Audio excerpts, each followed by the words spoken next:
Hello everybody, I am the Dire Duck. Murder drones. It is a show we all know. At least, I imagine you do if you're watching this video right now. But, like many shows, it has morphed and evolved a lot since initial conception. From the designs and personalities of our cast, the world they would inhabit, and how the story would have progressed. A lot has changed. So, let's go over and discuss all these hidden little details about Murder Drones' development and its inspirations. If this video does well, I might go over and make a part 2, as there's a lot to talk about here. So, if you want to see that, remember to collapse that like button and disintegrate the subscribe button so I can continue my endless march into the cold beyond.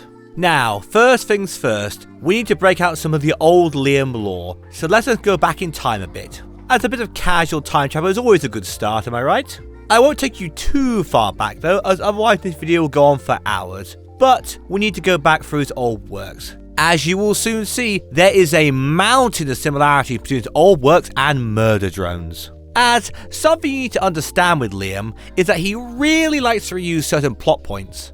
A good example of this is the classic psycho murder girl and dorky male protagonist. There are of course many differences between each iteration, but it mostly follows this archetype.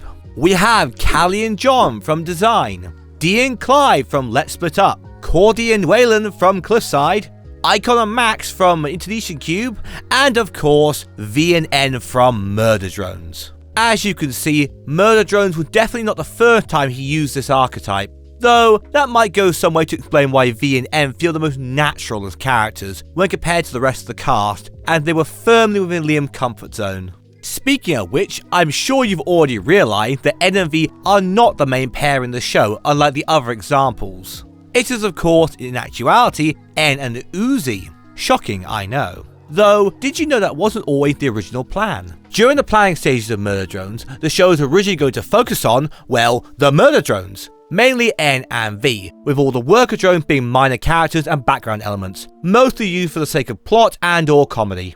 As confirmed by Liam, the show would have focused in on N and V, surviving in the world of Copper 9, with everybody else being secondary characters. This would have most likely taken on the form similar to Liam's previous project in Let's Split Up, with V taking on the role of Dee, who is all down for murdering people, while N would have taken on a role much more similar to Clyde, who would be much more openly friendly to their supposed victims. So, where does Uzi come into the picture? Well, Uzi was originally going to serve a more minor role in the story it seems, rather than the all-powerful main character that we all know and love on pain of death. So, what changed? Well, you see, Uzi's character is quite distinct, I think you would all agree. It is said that her character grew a lot on Liam, Kevin and Luke. So much in fact that in the end, Uzi bumped off V and took over her spot as main character. Which is ironic when you consider the old battles between the Newsy and Envy shippers in the early days of the fandom. But yeah, Uzi basically charmed her way to becoming the main character, replacing V. So no wonder she was so wary of Uzi.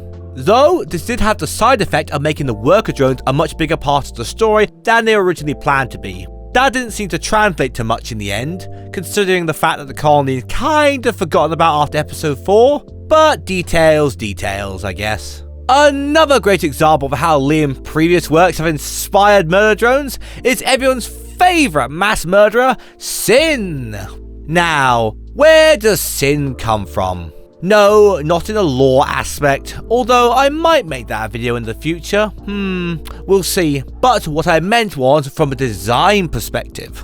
Well, just like N, V and Uzi, we could trace almost all of Cyn's traits back to Liam's earlier works. So, let's crack open the ancient tomes. Let's first talk about Cyn's multi-armed tentacle limb things that she has. Why does she have them? Well, Liam has always thought they were really cool, stemming all the way back to his early horror story days. Characters like Callie and Subject 52 from Design both share the murderous appendages that we later find on Cyn, right down to the fleshy eldritch creepiness. But where was Liam inspired to do this in the first place? Well, I have the answer. Drumroll please. Doc Ock from Spider-Man. Frickin' Doc Ock from Spider-Man. Hell freaking yeah. Come on! That was the coolest shit ever. No, for real. Liam explained it in one of his old Q&As from his old channel. He saw Doc Ock with his multiple arms, thought that was really cool, but wanted to make it more spookier.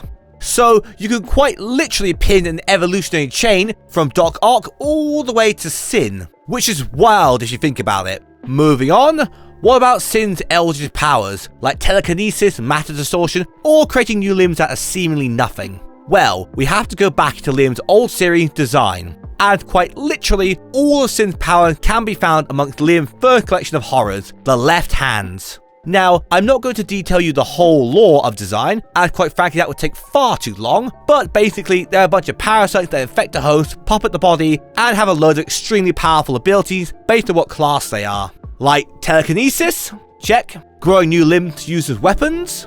Check. Distorting matter? Definitely check. Teleportation? Check.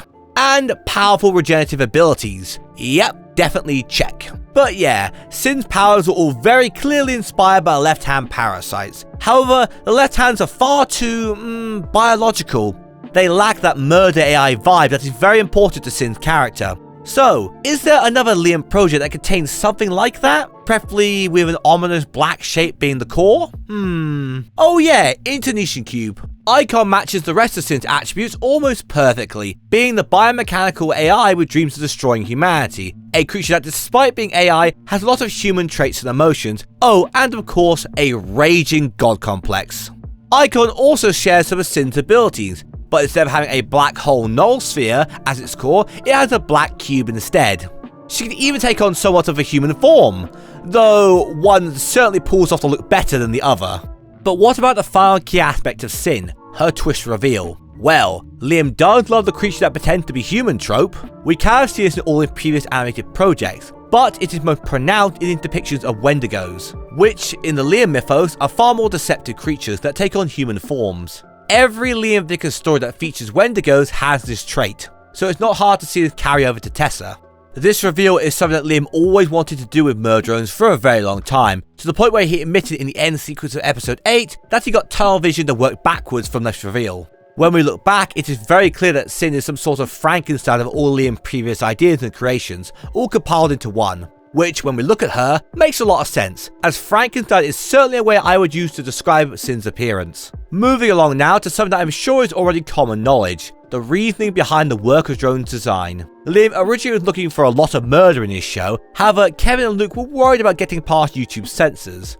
As if you think back to all the horrible ways the drones die, those scenes would be quite brutal if they were all human to end up getting shot and torn apart, etc. Conversely, due to Liam not working with 3D before, and Glitch's relative inexperience at the time, he felt that it would be too difficult to reasonably animate all the things he envisioned for the show. So he created simple design for the worker drones in order to make them easier to create and animate for Glitch.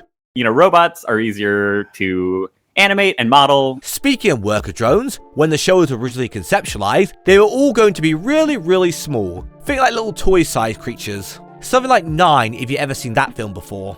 I think originally, yeah, it was kind of like going for like a little bit of like a Pikmin approach. The size difference would have certainly made the world a lot more interesting and distinct to navigate. Maybe someone should make an AU about that.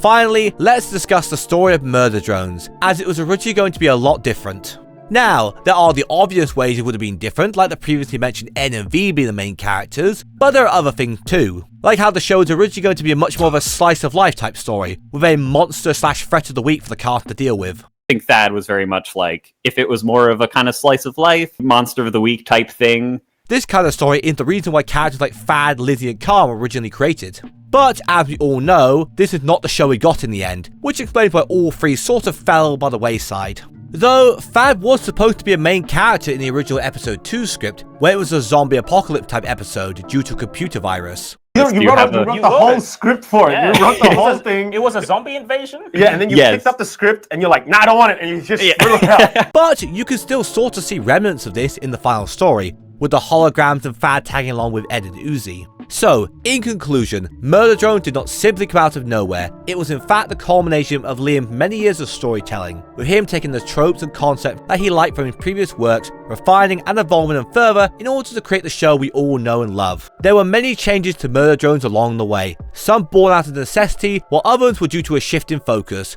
But in the end, Liam and Glitch hammered it all out into quite a good show, I think it is fair to say, even as some of these changes created some hiccups along the way. To be very clear, we shouldn't hold it against Liam that he reused a lot of his old concepts, as many of the other creators in the indie animation sphere have also long done the same. Any look at Vimsy Pop's, Gooseworks or Part-Time Seagull's early projects and works proves this to be true. as you have to remember, most of these creators build up to making their indie shows over years and years and years of hard work. So it would be strange if Liam didn't follow this trend. It is interesting to consider that if all the early concept for the show made it through to the final version, then we would have gotten a show set in a post-apocalyptic world full of tiny little robots being hunted by N and V, who themselves are killer angel drones. With the plot being a slice of life monster of the week story, with the cast containing with a new mechanical horror each episode. That would have definitely been a far different show than the one we actually got. But what do you think? How do you think Liam has developed across his career? Did you already know about all the things I mentioned inside this video? And do you think any of the early concepts should have made it through into the final show? Let me know in the comment section below. Anyway, that'll be all from me. Remember to like and subscribe and do all the other stuff that every other YouTuber tells you to do. I would really appreciate it.